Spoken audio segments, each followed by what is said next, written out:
Mga tanong at mga sagot sa mga tatak. Pagbati sa pangalan na higit sa lahat ng mga pangalan ng Panginoong Hesus Kristo. Ngayon ay September 2, 2023.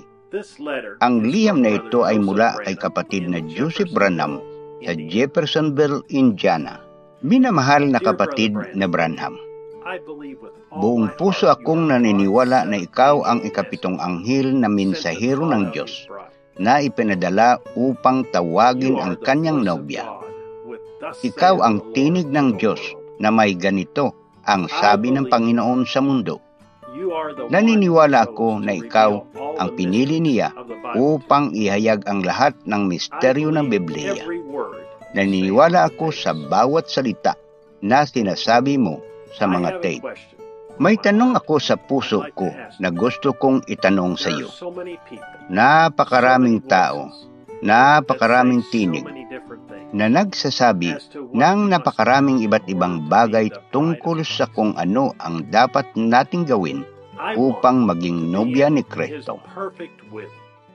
Gusto kong maging kanyang perpektong kalooban.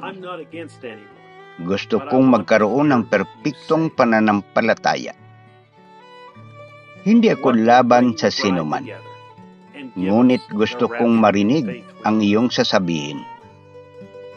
Ano ang magsasama-sama sa nobya at magbibigay sa atin ng pag-agaw sa pananampalataya na kailangan natin?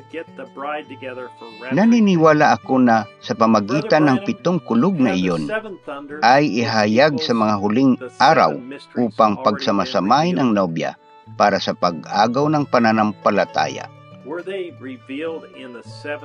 Kapatid ni Branham, nahayag na ba ang 7 kulog na katumbas ng 7 misteryo?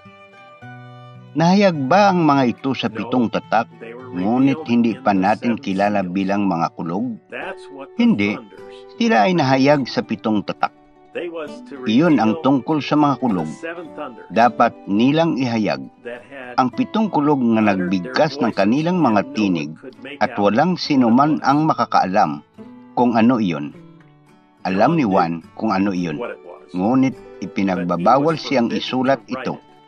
Sinabi niya, ngunit ang ikapitong anghel sa mga araw ng kanyang paghihip, ang 7 hiwaga ng 7 kulog ay mahahayag, at ang ikapitong anghel ay isang mensahero ng ikapitong kapanahunan ng iglesia.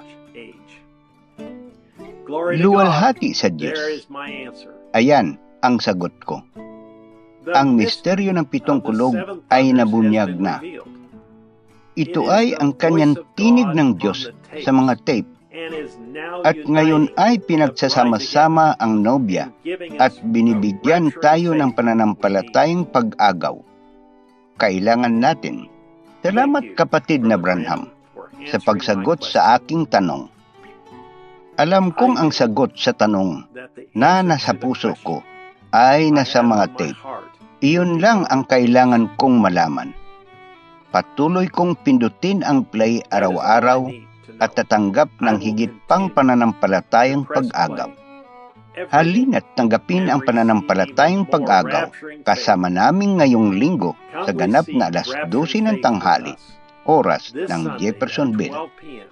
Habang naririnig namin ang mga tanong at mga sagot sa mga tatak. 63-03-24M Brother Joseph Branham. Hanggang sa susunod na linggo sa parehong oras, sa kalooban ng Panginoon, pagpalain kayo ng Diyos at Shalom.